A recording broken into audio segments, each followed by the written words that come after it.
Hi guys, I'm going to be presenting my case study on a patient I saw this week.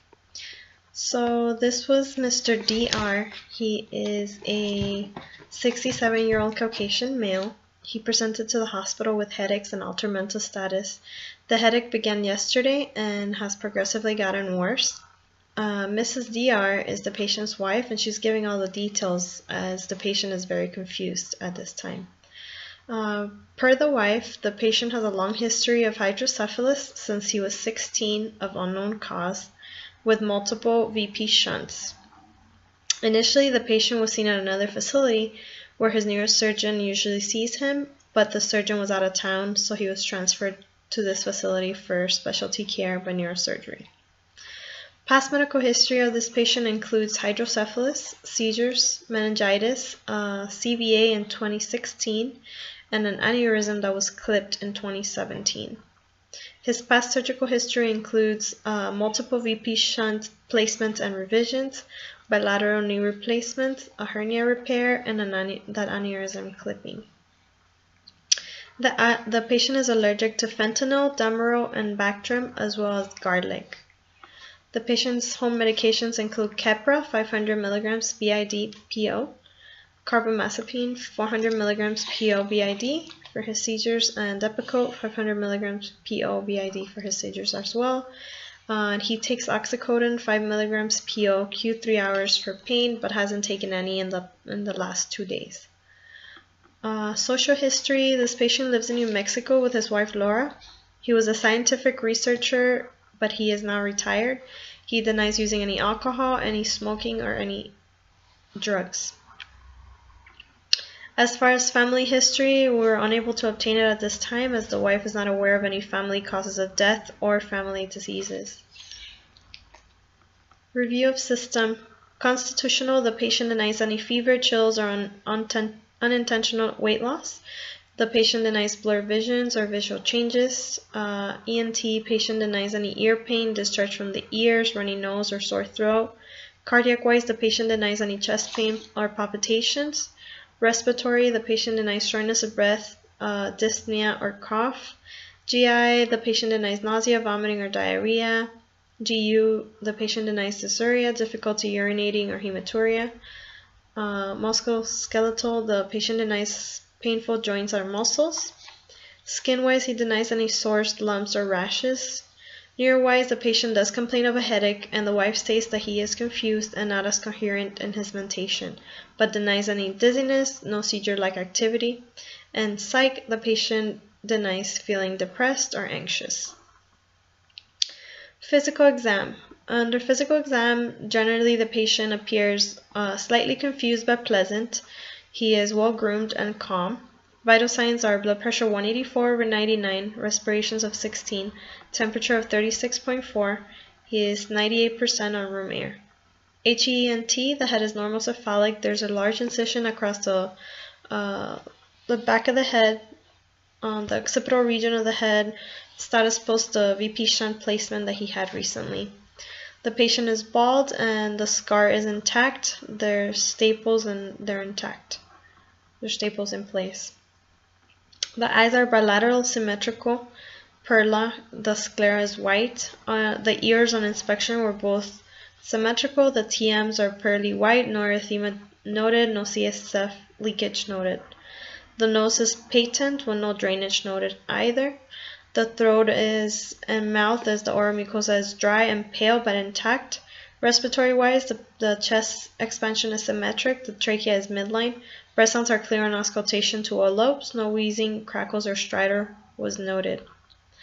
Cardiac-wise, this patient's heart sounds were auscultated with no abnormal or extra sounds heard. No murmurs, gallops, or rub. Regular rate and rhythm, S1, S2 auscultated. The cap refill in all extremities was less than 3 seconds. Pulses are present in all extremities. No significant peripheral edema noted. GI-wise, on inspection, the abdomen patient has a scar, but he had a previous hernia repair. No other visible masses. Upon auscultation, bowel sounds are normal active in all quadrants. Upon palpation, there was no tenderness elicited. The GU, the patient's genitalia is intact. Patient is incontinent of urine. At this time, this is new according to the wife.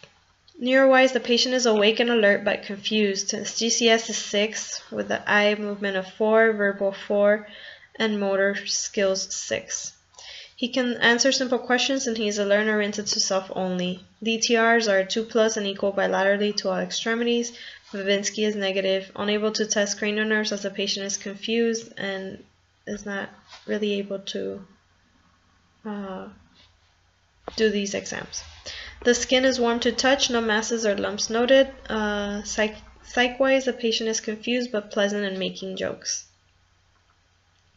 Laboratory data is as follows. The white count was 9.7, hemoglobin of 15.2, hematocrit of 44.2, platelets of 276, coax PT was 13.5, INR 0.9, PTT of 30.9, chemistry, the sodium was 135, potassium was 4.2, chloride 103, CO2 of 21, anion gap of 11, BUN 7, creatinine 0.6, glucose of 82, calcium 8.4, phos 3.4, mag 2.2, total bili was 0.4, AST 12, ALT 16, alkaline phos 50, troponin was negative at 0.01, total protein 6.7, albumin 3.3. They did a UA and it was clear, yellow in color, clear in appearance, pH of 7, ketones negative, specific gravity 1.024, nitrates negative, leukocytes negative, white blood cells negative, bacteria none. Radiology-wise, this patient was taken to a stat CT of the brain and it showed post-surgical changes in the skull, a right posterior ventriculostomy tube in the tip of the right lateral ventricle. The patient has a VP shunt. Ventricles are mildly dilated to severely dilated, moderate atrophy along ischemic white matter disease. Moderate-sized areas of encephalomalacia are noted in the right and left frontal lobes. As far as assessment goes for this patient, the main diagnosis here is hydrocephalus. In this patient, it's idiopathic, meaning we don't know where it came from. Acquired hydrocephalus arises after birth and results from intraventricular hemorrhage, meningitis, head trauma, encephalitis, tumor, or cyst. Sometimes doctors are unable to pinpoint the cause of the hydrocephalus, which is in this case, hydrocephalus is deemed to be idiopathic, so we don't know why the patient has had this since he was 16 years old. The second diagnosis is a hypertensive emergency. A hypertensive emergency is defined as severe elevation in blood pressure greater than 180 systolic or 120 diastolic and is associated with evidence of new or worsening target organ damage. In this case, this patient obviously has some neurological deconditioning and some things going on with his VP shunt, so we need to lower his blood pressure. The third diagnosis is going to be a malfunctioning VP shunt. The shunt malfunction is a partial or complete blockage of the shunt that causes it to function intermittently or not at all. When a blockage occurs, CSF accumulates and can result in symptoms of untreated hydrocephalus.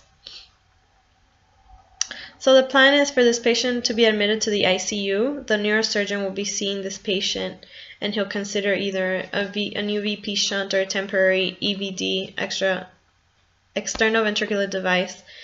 But according to recent research, an insertion of an EVD in this scenario would aid in the reduction of intracranial hypertension by diverting the CSF and allowing continuous intracranial pressure monitoring to help brain targeted resuscitation in these critical patients. The patient will get an arterial line for closer blood pressure monitoring. He will be started on Cardine drip as he is hypertensive, and according to the Journal of American College of Cardiology, the current guidelines state that hypertensive emergencies demand immediate reduction of blood pressure to prevent or limit further target organ damage. So the parameters will be set to maintain systolic blood pressure between 130 and 140 systolic, because currently we want the cerebral perfusion pressures to be between 50 and 80 for adequate brain tissue perfusion. We don't want to lower the blood pressure too much because then there won't be adequate perfusion to the brain. Neurology will be consulted to manage the patient from a symptomology standpoint. The patient will receive neurochecks hourly, Keppra 500 BID for seizures prophylaxis, Ativan for breakthrough seizures if he has any. The patient will be NPO as the patient might need surgery.